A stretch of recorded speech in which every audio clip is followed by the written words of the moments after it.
Hello everyone, welcome to Creator Academy. So this particular class is related to coordination compound. अगर आप IIT JEE और NEET का preparation कर रहे हैं तो आपके लिए ये क्लास बहुत ही इंपॉर्टेंट है। आज हम बात करेंगे कोऑर्डिनेशन कंपाउंड से बनने वाले कुछ इंपॉर्टेंट क्वेश्चन की जो बार बार पूछे जाते हैं नीट और जेईई एग्जाम में। ठीक है, चलिए आते हैं।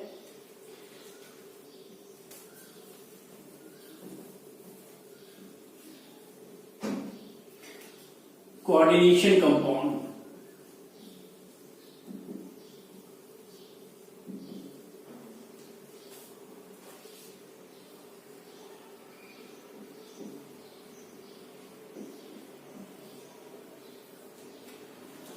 ये 12th क्लास का चैप्टर है और इससे जो ज्यादातर क्वेश्चन पूछे जाते हैं वो हाइब्रिडाइजेशन बेस्ड होते हैं।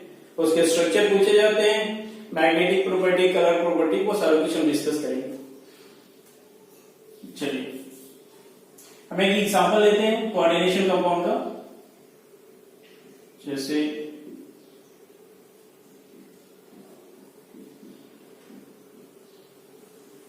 तो ये पर्टिकुलर कंपाउंड है, ये कोऑर्डिनेशन कंपाउंड है और एक कंपाउंड से कितने क्वेश्चन फ्रेम हो सकते हैं, कितने क्वेश्चन बन सकते हैं, वो हम सब चर्चा करेंगे अभी। तो पहला क्वेश्चन जो यहां से बनता है बच्चों वो है हाइब्रिडाइजेशन। हाइब्रिडाइजेशन, ठीक है बच्चों। दूसरा सेकंड क्वेश्चन जो बनता है वो है स्ट्रक्चर और ज्योमेट्री। थर्ड क्वेश्चन जो बनता है मैग्नेटिक प्रॉपर्टी, मैग्नेटिक प्रॉपर्टीज कि डायामैग्नेटिक है या पैरामैग्नेटिक है। नेक्स्ट क्वेश्चन बनता है बच्चों कलर्ड है कंपाउंड या कलरलेस है, तो बोलेंगे कलर प्रॉपर्टी।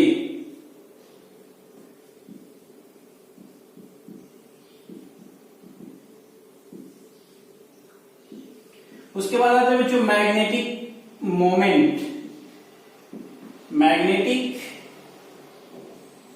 मोमेंट, इसको म्यू से डिनोट करते हैं और इसका फॉर्मूला होता है √n+2bm। और यहां बच्चों n का मतलब है स्मॉल n, मतलब नंबर ऑफ अनपेयर्ड इलेक्ट्रॉन, कितने हो गए 5। नेक्स्ट क्वेश्चन बनता है बच्चों ये जो कॉम्प्लेक्स है वो लोएस्ट स्पिन कॉम्प्लेक्स है या हाई स्पिन कॉम्प्लेक्स है, तो लो एंड हाई स्पिन कॉम्प्लेक्स। उसके बाद बच्चों बनता है 4 ऑप्शन रहेंगे, आपसे पूछा जाएगा कि इनर ऑर्बिटल कॉम्प्लेक्स है या आउटर ऑर्बिटल कॉम्प्लेक्स। तो अगला क्वेश्चन हमारा बनता है यहां से inner and outer orbital complex, outer orbital complex.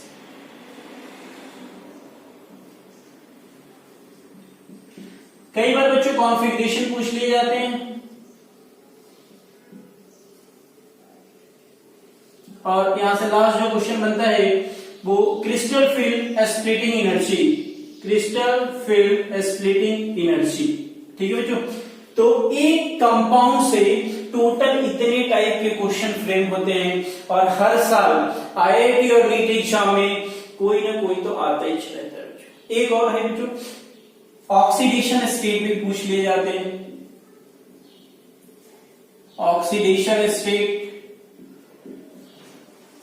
और कभी कभी तो कोऑर्डिनेशन नंबर भी पूछ लिए जाते हैं।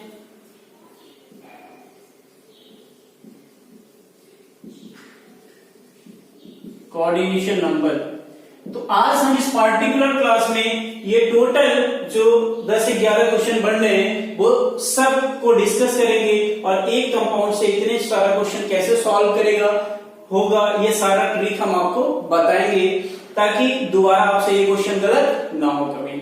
ठीक है, तो चलिए कितने सारे क्वेश्चन बनेंगे, कितने हो गए 1 2 3 4 5 6 7 8 9 10 11। ठीक है बच्चों, एक एक करके हम सबकी चर्चा करेंगे। और कोई भी कोऑर्डिनेशन कंपाउंड हो, कोई भी कॉम्प्लेक्स कंपाउंड हो, तो सबके लिए इतनी सारी चीजें आपको निकालनी पड़ेगी। ठीक है, अब क्वेश्चन ये आता है कि सर निकालने के लिए हमें क्या क्या जरूरत होगा, हम कैसे निकालेंगे। ठीक है, तो एक एक करके हम उसको डिस्कस करते हैं।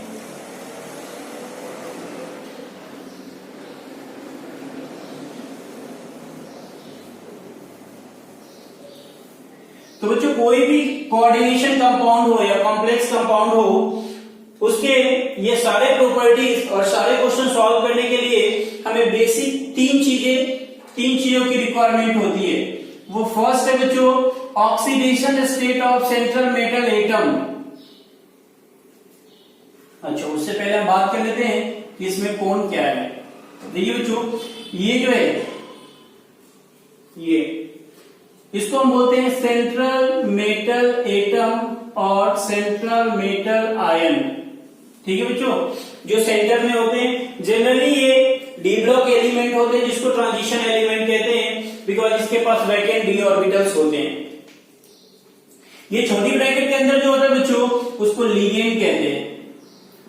ये है लिगेंड, और ये जो है बच्चों लिगेंड की संख्या, ये सेंट्रल मेटल एटम का कोऑर्डिनेशन नंबर कहलाता है।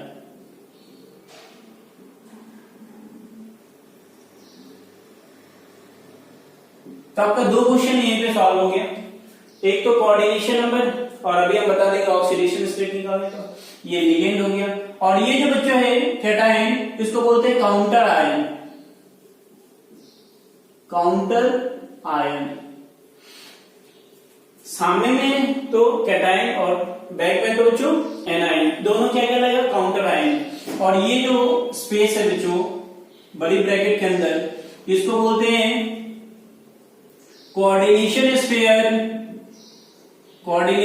स्फीयर और कॉम्प्लेक्स एंटिटी।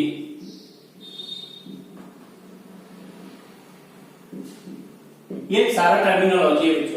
ठीक, तो अब हम बात करते हैं कि क्या क्या जरूरत होगी। ये तो टर्मिनोलॉजी आपको समझ में आ गया होगा। चलिए, फर्स्ट जो चाहिए हमें वो ऑक्सीडेशन स्टेट चाहिए बच्चों। किसका?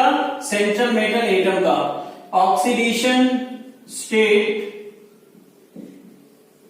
Of central metal atom, first ही चाहिए बच्चों।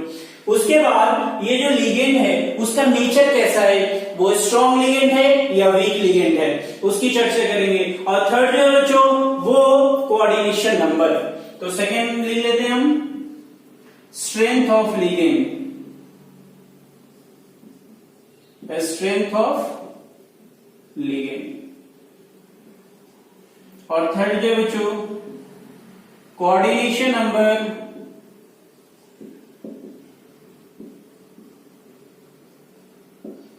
ऑफ सेंट्रल मेटल एटम या सेंट्रल मेटल आयन। तो हमें बेसिकली ये तीन चीजों की आवश्यकता होगी, ये तीन चीजें नेसेसरी है।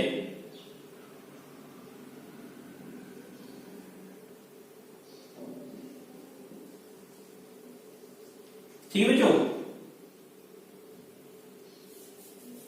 ठीक, ये तीन चीजें हमें चाहिए। ये तीन चीजें अगर नहीं आ रहा है आपको तो क्वेश्चन गलत ही करेंगे आप, श्योर है। चलिए एक एक करके बात करते हैं हम ऑक्सीडेशन स्टेट कैसे निकालेंगे और कैसे पहचानेंगे कि लिगेंड जो है वो स्ट्रॉन्ग है या वीक है, और कोऑर्डिनेशन नंबर तो आपको दिख रहा है। ठीक है, तो हम दो चीजों की चर्चा करते हैं कि कैसे पहचानेंगे सर कि जो लिगेंड है आपका वो स्ट्रॉन्ग है या वीक है, उसकी स्ट्रेंथ कैसे पता करेंगे और ऑक्सीडेशन स्टेट कैसे फाइंड आउट करेंगे। ठीक, तो पहला हम बात करते हैं oxidation state.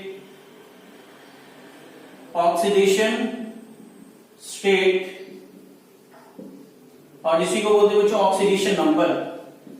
Oxidation number of central metal atom. ठीक है बच्चों, कैसे फाइंड आउट करते हैं ऑक्सीडेशन नंबर?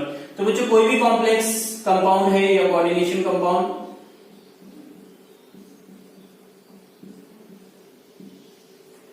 ठीक है, सबसे पहले जिसका निकालना होता है ऑक्सीडेशन स्टेट उसको हम x मान लेते हैं। तो किसको निकालेंगे बच्चों? तो सेंट्रल मेटल एटम को निकालेंगे ऑक्सीडेशन स्टेट। तो सेंट्रल मेटल एटम कौन होता है? तो जनरली पहचानने का ये तरीका है कि जिसकी संख्या कम है कोऑर्डिनेशन स्फीयर के अंदर वो क्या कहलाएगा? Central metal atom. क्लियर? तो चलिए यहां पे देखते हैं। अब बच्चों इसको मैंने क्या मान लिया? x। अब क्या टाइम कितने बच्चों? 4 4 और इस पे चार्ज कितना है? +1 होता है पोटेशियम पे। आई मीन पोटेशियम का ऑक्सीडेशन स्टेट कितना? +1। और ये सेंट्रल मेटल एटम को आपने क्या मान लिया? x प्लस कितने लिगेंड है बच्चों? 6।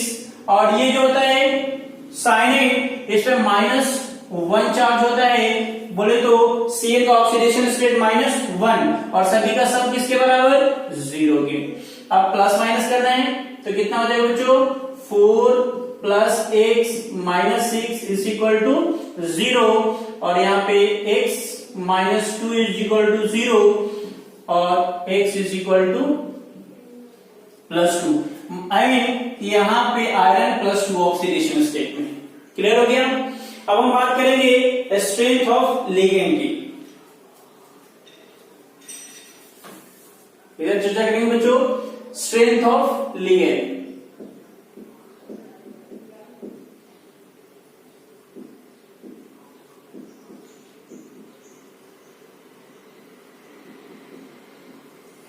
Strength of ligand. तो बच्चों स्ट्रेंथ ऑफ लिगेंड का स्ट्रेंथ देखने के लिए हम एक सीरीज को फॉलो करते हैं जिसको बोलते हैं स्पेक्ट्रोकेमिकल सीरीज। Spectrochemical series. इस सीरीज में बच्चों लिगेंड को उसके स्ट्रेंथ के बेसिस पे अरेंज किया गया है। ये CO है बच्चों, CN, फिर NO2,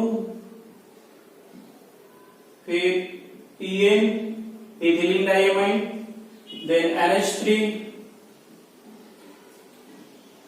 उसके बाद होता है बच्चों H2O और C2,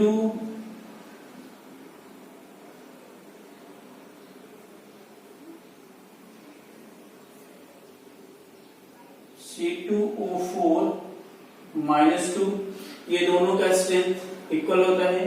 देन उसके बाद OH minus F minus Cl minus Br minus then I minus.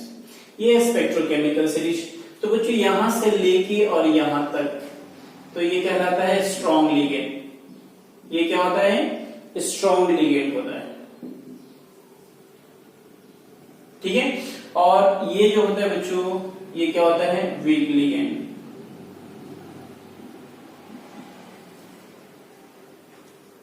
ठीक है? जो बच्चों स्ट्रॉन्ग लिगेंड होता है वो जनरली इनर ऑर्बिटल लो स्पिन कॉम्प्लेक्स बनाता है और जो वीक लिगेंड होता है वो आउटर ऑर्बिटल और हाई स्पिन कॉम्प्लेक्स बनाता है। क्लियर बात? तो हम यहां से पता कर सकते हैं कि लिगेंड स्ट्रॉन्ग है या वीक है। ठीक है? तो यहां तक अगर है तो आप समझ लीजिए NH3 हमेशा नहीं स्ट्रॉन्ग की तरह काम करता है, कभी कभी करता है। यहां तक तो क्या है? स्ट्रॉन्ग लिगेंड है। अगर नीचे वाला है तो वीक और ये दोनों के बीच का है बच्चों। ठीक है? अब देखिए, ठीक है सर अगर स्ट्रॉन्ग हुआ तो क्या फायदा, वीक हुआ तो क्या फायदा, कैसे यूज करेंगे हम? तो देखिए बच्चों जब स्ट्रॉन्ग लिगेंड होगा तो d ऑर्बिटल के अंदर, d सबसेल के अंदर जितने भी ऑर्बिटल हैं उसमें इलेक्ट्रॉन का क्या हो जाता है बच्चों? पेयरिंग हो जाता है। ठीक है? जैसे ये देखिए मान लीजिए d में 5 है ऑर्बिटल्स। ठीक है? d5 है, 5 इलेक्ट्रॉन है मान लेते हैं। ठीक है बच्चों? तो ये जो होता है डी जनरेटेड डी ऑर्बिटल ये दो पार्ट में स्प्लिटेड होता है, एक T2G और दूसरा को बोलते हैं EC। EC का एनर्जी हाई होता है और T2G का एनर्जी क्या होता है बच्चों? लो होता है। तो अगर स्ट्रॉन्ग लिगेंड है बच्चों तो ये क्या करेगा, Eg से T2G में पेयरिंग करेगा। T2G से T2G में कभी पेयरिंग नहीं होता है, Eg से Eg में पेयरिंग होता है और Eg से T2G में पेयरिंग होता है। तो यदि ये स्ट्रॉन्ग लिगेंड है तो ये इलेक्ट्रॉन इसके साथ पेयरिंग करेगा और ये इसके साथ पेयरिंग करेगा और बनेगा आपका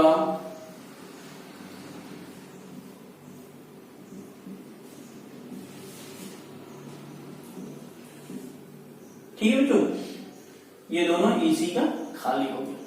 ठीक है, ये तो कब है, जब स्ट्रॉन्ग लिगेंड होगा। ठीक है बच्चों, अब हम बात करते हैं वीक लिगेंड। अगर वीक लिगेंड होता बच्चों तो जैसा इलेक्ट्रॉन है वैसे ही रह जाता, ये कोई पेयरिंग नहीं करता। तो आई थिंक आपको समझ में आया होगा कि अगर लिगेंड स्ट्रॉन्ग है तो क्या होगा और लिगेंड वीक है तो क्या होगा। क्लियर है बात। तो हम पहले ऑक्सीडेशन स्टेट निकालने की बात कर लिए, फिर स्ट्रेंथ ऑफ लिगेंड, आप कैसे पहचानेंगे स्ट्रॉन्ग है कि वीक है, और स्ट्रॉन्ग से क्या फायदा, वीक से क्या फायदा, वो भी देख लिया आपने। कोऑर्डिनेशन नंबर तो मैंने पहले ही बता दिया, तो तीनों चीजें क्लियर है। अब हम आते हैं जो पहले मैंने आपको बताया था क्वेश्चन का लिस्ट, वो सारे क्वेश्चन पे आते हैं।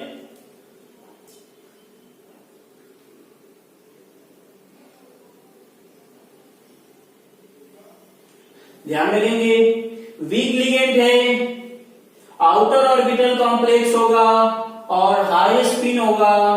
यदि स्ट्रॉन्ग लिगेंड है, इनर ऑर्बिटल कॉम्प्लेक्स होगा और लो स्पिन कॉम्प्लेक्स होगा।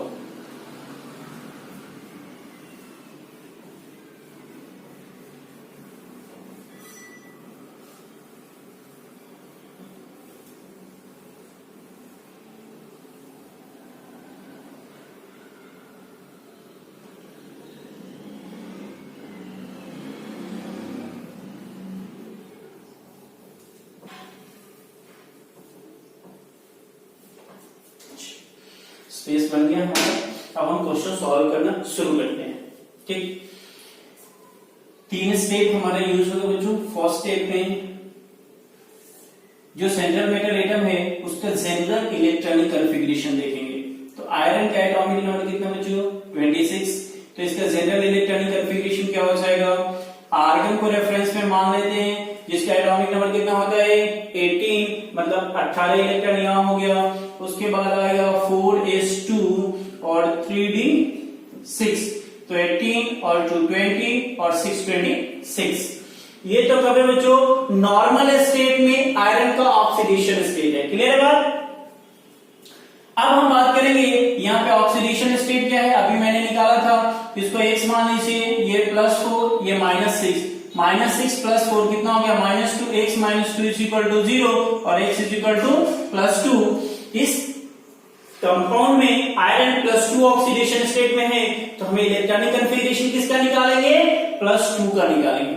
तो नॉर्मल का निकालिए। अब हम बात करेंगे +2 ऑक्सीडेशन स्टेट में है।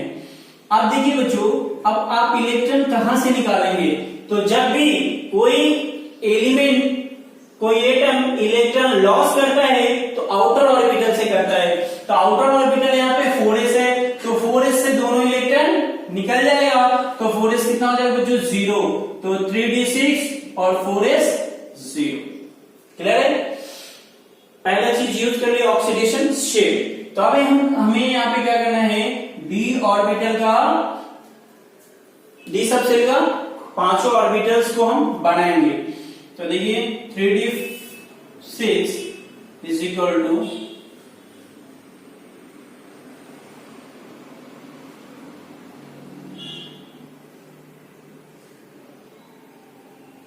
ठीक है बच्चों। तो according to crystal field theory, crystal field theory में क्या होता है बच्चों, जो डिजेनरेटेड d ऑर्बिटल्स होते हैं वो 2 एनर्जी सेट में स्प्लिट हो जाते हैं। लोअर एनर्जी सेट को T2G कहते हैं और हायर एनर्जी सेट को Eg कहते हैं। क्लियर बात। अब जो ये 6 इलेक्ट्रॉन है वो इसमें हम फील्ड कर देंगे, 1 2 3 4 5 एंड 6 अकॉर्डिंग टू कून्स रूल। पहले इलेक्ट्रॉन लो एनर्जी सेट में जाएगा, फिर इलेक्ट्रॉन हाई एनर्जी सेट में जाएगा। पहले टोटल ऑर्बिटल हाफ फील्ड होगा, अगर इलेक्ट्रॉन बचता है तो फिर हम पेयरिंग करना शुरू करते हैं। ठीक, अब स्टेप 2 यहां से बच्चों यूज हो रहा है, हम स्टेप 2 की बात कर रहे हैं। अब देखिए, अब देखेंगे कि लिगेंड हमारा कैसा है, स्ट्रॉन्ग है कि वीक है। तो इसको देखने के लिए आपने नोट किया होगा स्पेक्ट्रोकेमिकल सीरीज। तो स्पेक्ट्रोकेमिकल सीरीज में आपने देखा होगा कि Cn कैसा बच्चों, स्ट्रॉन्ग लिगेंड है। तो यहां क्या कर लेगा, ये इसके साथ पेयरिंग कर लेगा और ये इसके साथ पेयरिंग करेगा। तो T2G में टोटल कितने इलेक्ट्रॉन हो गए, 6, और Eg क्या हो गए बच्चों, खाली हो गए।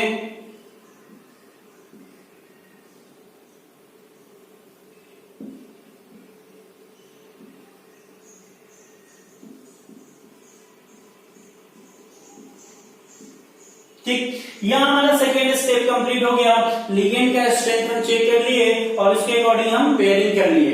ठीक, अब हमारा थर्ड स्टेप यूज होगा बच्चों, जिसको आप कोऑर्डिनेशन नंबर कहते हैं। ठीक, अब जितने कोऑर्डिनेशन नंबर है बच्चों उतना वैकेंट ऑर्बिटल चाहिए।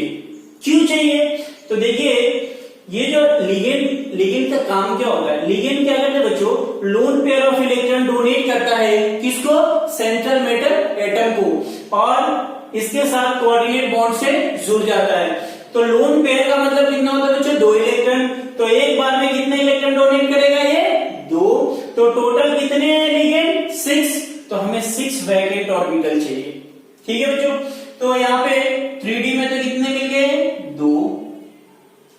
आपका 4s खाली है, और चूंकि 4th ऑर्बिटल यूज हो रहा है तो 4p भी आप यूज कर सकते हैं, 4d भी कर सकते हैं। जितना ऑर्बिटल चाहिए आप ले लीजिए। तो हमें 3 और चाहिए, तो मैंने 4p भी यूज कर लिया। ठीक, अच्छा थोड़ा सा समझ लेंगे इनर ऑर्बिटल आउटर ऑर्बिटल का complex. Outer orbital inner orbital का क्या कॉन्सेप्ट है। तो बच्चों अगर डिजनरेटेड डी ऑर्बिटल का एक भी ऑर्बिटल खाली है तो इनर ऑर्बिटल कॉम्प्लेक्स होगा। अगर ये सबके सब फील्ड है तो आउटर ऑर्बिटल कॉम्प्लेक्स होगा। क्लियर बात। लोएस्ट स्पिन और हाई स्पिन का क्या मतलब है बच्चों, अगर एक भी इलेक्ट्रॉन कैसा बच्चों, अनपेयर्ड है तो वो क्या करेगा, स्पिन ज्यादा करेगा। अगर 2 इलेक्ट्रॉन है तो एक के कंपैरिजन में स्पिन क्या हो जाएगा, लो हो जाएगा। क्लियर है। तो यहाँ पे inner orbital lowest spin complex है। क्लियर बात। चलिए, तो आप जितने भी बच्चों हैं ये लिगेंड क्या करेंगे, ये सेंट्रल मेटल एटम को कोऑर्डिनेट बॉन्ड के through lone pair of electron donate करेगा।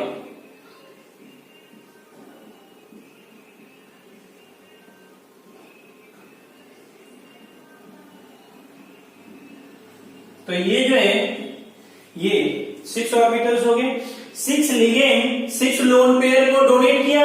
तो ये जो 6 ऑर्बिटल्स है क्या बोलेंगे, हाइब्रिड ऑर्बिटल। ये हो गया हाइब्रिड ऑर्बिटल। क्लियर। अब देखेंगे बच्चों, यहां से हमारा फर्स्ट क्वेश्चन, ये तीनों स्टेप कंप्लीट हुआ, यहां से हमारा पहला क्वेश्चन शुरू हो जाएगा। अब हम निकालेंगे बच्चों हाइब्रिडाइजेशन। एस भी यूज कर सकते हैं, जेड भी यूज कर सकते हैं। हाइब्रिडाइजेशन क्या हो जाएगा बच्चों, तो हाइब्रिडाइजेशन देखिए डी का कितना यूज हो रहा है, 2, तो D2। एस का कितना बच्चों, 1, तो एस। पी का कितना, 3 ऑर्बिटल, तो D2sp3।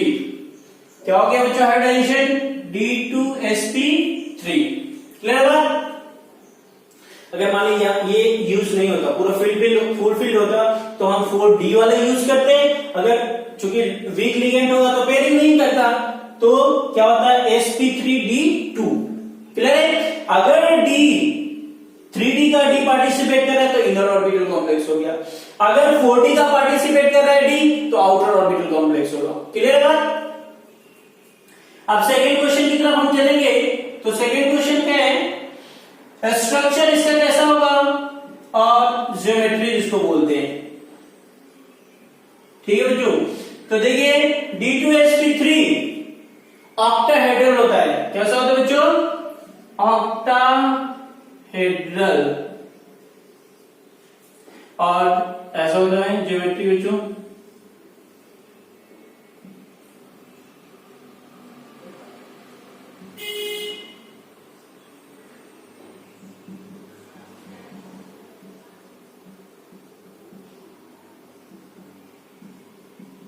ठीक है, ये ऑक्टाहेड्रल। और इसको हम स्क्वायर बाइपिरामिडल भी कहते हैं।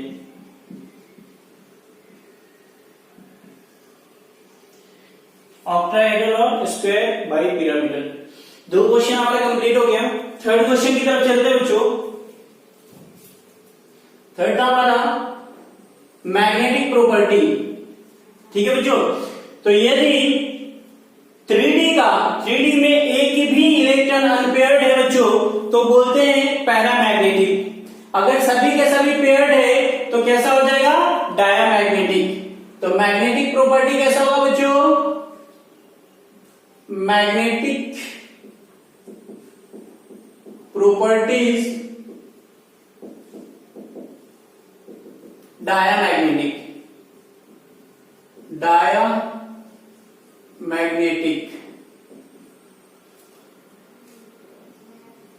फोर्थ बात करते हैं हम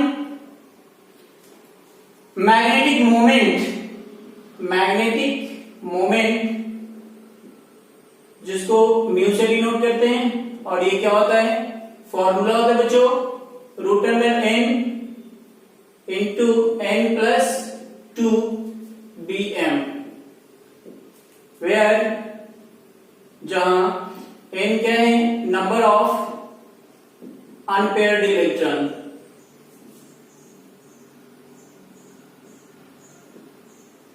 तो देखिए बच्चों n की वैल्यू तो क्या है, 0 है, क्योंकि कोई भी अनपेयर्ड इलेक्ट्रॉन यहाँ पे नहीं है। तो मैग्नेटिक मोमेंट क्या हो जाएगा, mu is equal to 0। Fifth question, coloured है कि कलरलेस है। तो यदि सबके सब 3D में इलेक्ट्रॉन पेयर्ड है तो कॉम्प्लेक्स कैसा होगा बच्चों, कलरलेस कॉम्प्लेक्स होगा। कैसा होगा, कलरलेस कॉम्प्लेक्स होगा। ठीक। सिक्स्थ, आप देखिए बच्चों कोऑर्डिनेशन नंबर कितना होगा, कोऑर्डिनेशन नंबर तो आपको दिख रहा होगा 6। ऑक्सीडेशन स्टेट आपने निकाल लिया है, ऑक्सीडेशन स्टेट 2 + 2। अब जो कॉम्प्लेक्स कैसा है, ये हाई स्पिन कॉम्प्लेक्स या लो स्पिन कॉम्प्लेक्स। तो सभी पेयर्ड इलेक्ट्रॉन है बच्चों, तो ये कैसा हो जाएगा, लो स्पिन कॉम्प्लेक्स, लो spin complex. Outer orbital complex है इनर ऑर्बिटल कॉम्प्लेक्स। तो बच्चों 3D का एक भी ऑर्बिटल हाइब्रिडाइजेशन में पार्टिसिपेट करेगा तो उसको हम क्या बोलते हैं, इनर ऑर्बिटल कॉम्प्लेक्स। यदि एक भी ऑर्बिटल पार्टिसिपेट नहीं करता है 3D का तो उसको हम बोलते हैं आउटर ऑर्बिटल कॉम्प्लेक्स। तो यहां देखिए 3D का 2 ऑर्बिटल पार्टिसिपेट कर रहा है, तो हम क्या बोलेंगे, कैसा कॉम्प्लेक्स है, इनर या आउटर, तो बोलेंगे इनर ऑर्बिटल कॉम्प्लेक्स। कैसा बच्चों, inner orbital complex. 10th question बच्चों, अब आता है इलेक्ट्रॉनिक कॉन्फ़िगरेशन। इलेक्ट्रॉनिक कॉन्फ़िगरेशन, जब क्रिस्टल फील्ड स्प्लिटिंग एनर्जी आप फाइंड आउट करते हैं तो वहां पे इलेक्ट्रॉनिक कॉन्फ़िगरेशन रिक्वायर्ड होता है। इलेक्ट्रॉनिक कॉन्फ़िगरेशन, तो देखिए बच्चों कैसे लिखेंगे इलेक्ट्रॉनिक कॉन्फ़िगरेशन। T2G में कितने इलेक्ट्रॉन है, 6, तो लिखेंगे T2G 6। Eg में कितने बच्चों, 0, तो Eg कितने हो गए, 0। ये क्या हो गया आपका इलेक्ट्रॉनिक कॉन्फ़िगरेशन। और लास्ट क्वेश्चन बच्चों, crystal field splitting energy, crystal field splitting energy CFSC। ठीक है बच्चों, तो आप जब पढ़ेंगे क्रिस्टल फील्ड स्प्लिटिंग एनर्जी तो यहां पे देखेंगे ऐसे होता है, जो डीसेलेटेड डी ऑर्बिटल्स होते हैं वो 2 पार्ट में स्प्लिट होते हैं बच्चों। एक को कहते हैं T2G जिसमें 3 ऑर्बिटल्स होते हैं, और एक को कहते हैं EC जिसमें 2 ऑर्बिटल्स होते हैं।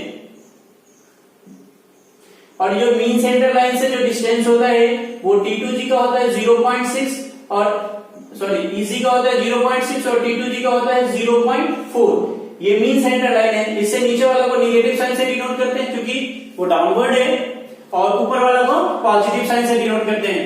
तो Eg में जितने इलेक्ट्रॉन है उसको 0.6 से मल्टीप्लाई करेंगे और T2G में जितने इलेक्ट्रॉन है उसको 0.4 से मल्टीप्लाई करेंगे। क्रिस्टल फिर स्प्लिटिंग एनर्जी निकालेंगे तो DTG में कितने इलेक्ट्रॉन 6, तो 0.4 इंटू 6 प्लस EG में कितना बच्चों 0, तो ये क्या हो जाएगा 0, तो कितना हो जाएगा 2.4 माइनस 2.4 डेल नॉट। इसका मतलब होता है बच्चों crystal field splitting energy for octahedral complex. इसका मतलब क्या है crystal field splitting energy for octahedral complex, octahedral complex. Octahedral का मतलब क्या है बच्चों, जिसका कोऑर्डिनेशन नंबर 6 होता है उसको ऑक्टाहेड्रल कॉम्प्लेक्स कहते हैं, जिसका कोऑर्डिनेशन नंबर 4 उसको टेट्राहेड्रल कॉम्प्लेक्स कहते हैं। क्लियर है बच्चा?